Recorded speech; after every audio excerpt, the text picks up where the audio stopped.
Hey, Year 11s. Now, I'm going to do an example 20. Now, this one is relatively trickier for a number of reasons. One, there's a dilation of factor half, which I haven't talked too much about in terms of transformations, but also notice that their domain is no longer from 0 to 2 pi. So I would arguably say this is the most confusing one. So unless you've practiced your previous skills, so knowing how to solve for these types of equations where it's 0 to 360, or you've solved equations that are this one, question 4, 0 to 2 pi, and you're able to do that in question 3, or you've done question 5, where you played around with negative pi to pi, then I would then recommend you to watch this video and have a go. Okay, so unless you've had a go with those yet, then when I explain this now, I'm going to just show you the technique and the theory-ish about it.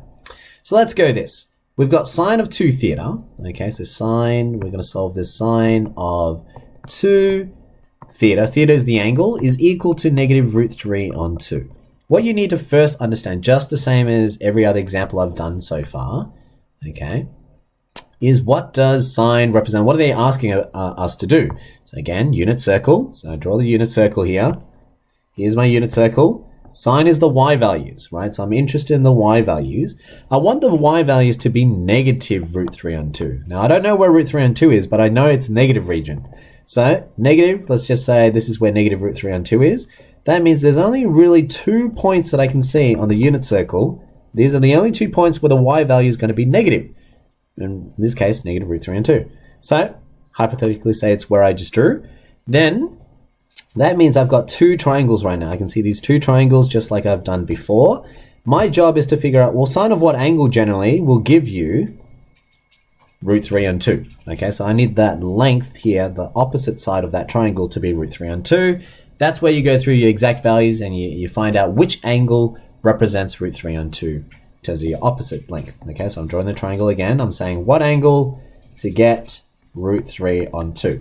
So if you go through your unit circle, hopefully you now know that the angle has to be not pi and 6, it will be pi and 3, so 60 degrees. Okay, so that tells me now I know that from here to here is pi on 3 distance, or 60 degrees to get there, or 60 degrees from that x-axis there, and again, pi on 3. Okay, that's the first step. This is what you have to do all the time. Then, now to answer the question, I'm going to remove this sine by doing sine inverse of both sides, just like I've always done.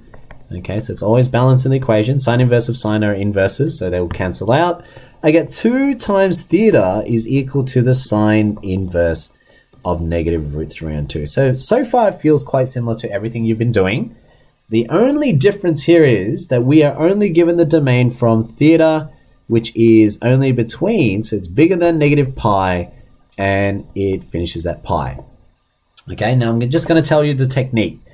You can only understand this once you know 14g, which is the graphing of it, okay?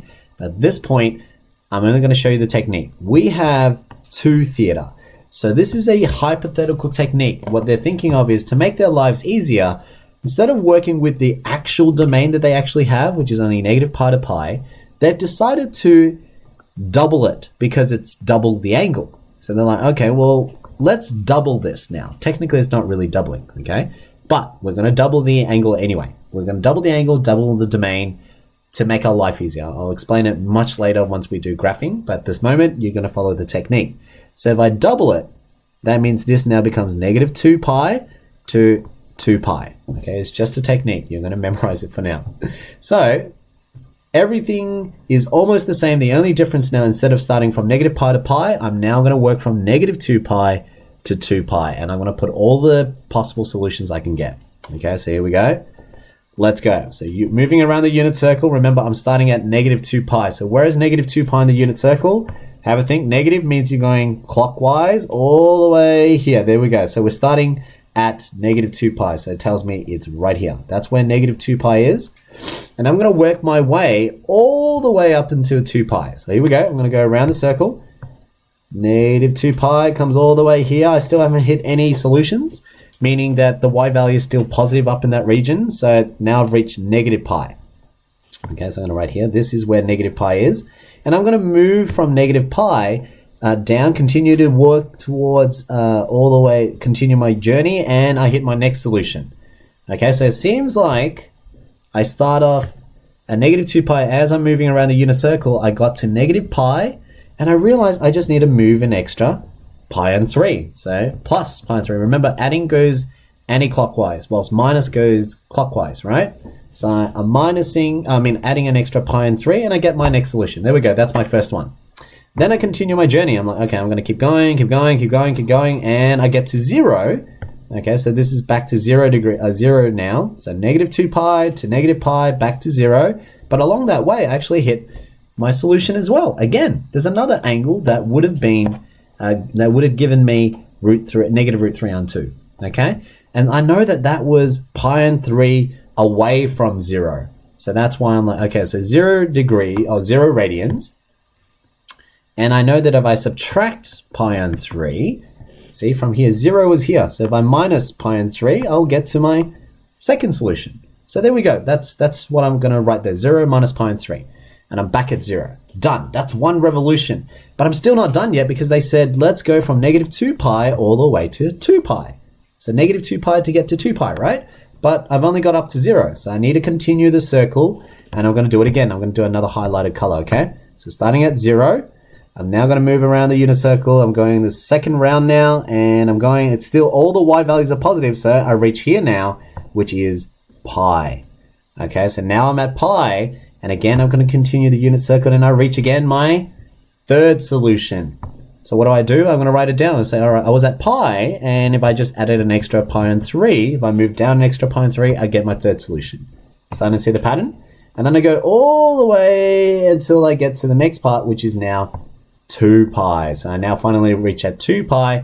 I finish my domain, but notice, again, I hit my solution the 4th time. So I got a 4th solution, and I know that was 2 pi, but short of 2 pi by pi and 3. See the pattern? Okay, so now I've got 4 solutions, and that's the difference. If you didn't change this domain, okay, if you didn't change negative 2 pi to 2 pi, you would only have 2. That's what challenges students a bit to understand that this is what you need to do first. So that means 2 theta, when you doubled the domain, you could have negative pi plus pi on 3, which is negative 2 pi on 3. That's what your first solution. You've got negative pi on 3 as your second. You got pi plus pi on 3, which is 4 pi on 3. And then you get 5 pi on 3 as your last solution. So this is the hypothetical answer. I haven't gone through the theory why this works, but that's what you're doing when you change that domain. But we know that this is not true. The question works only between negative pi to pi. So that's why what you have to do at this step here is that now you need to find out the actual angle, theta, because remember, you doubled all of the domain to get all the solutions. Now you need to go back and you say, well, to get rid of that doubling, I'm now going to divide 2. Okay, so that means I'm going to divide 2 on the left-hand side of the equation, and I'm going to divide every one of these fractions by 2. Okay, and so this now will give me theta is equal to negative pi on 3, negative pi on 6. This is 2 pi on 3, and my final answer is 5 pi on 6. Now that all fits between negative pi all the way up into pi, which is my original domain. Okay, have a think about it. See, 5 pi on 6 is just short of pi. And same thing, this also still fits with the negative pi. And if you type in your calculator, if you chucked in negative pi on 3, here, negative pi on 3, you'll find that 2 times negative pi on 3 sine of negative 2 pi on 3 will end up being negative root 3 on 2. Okay?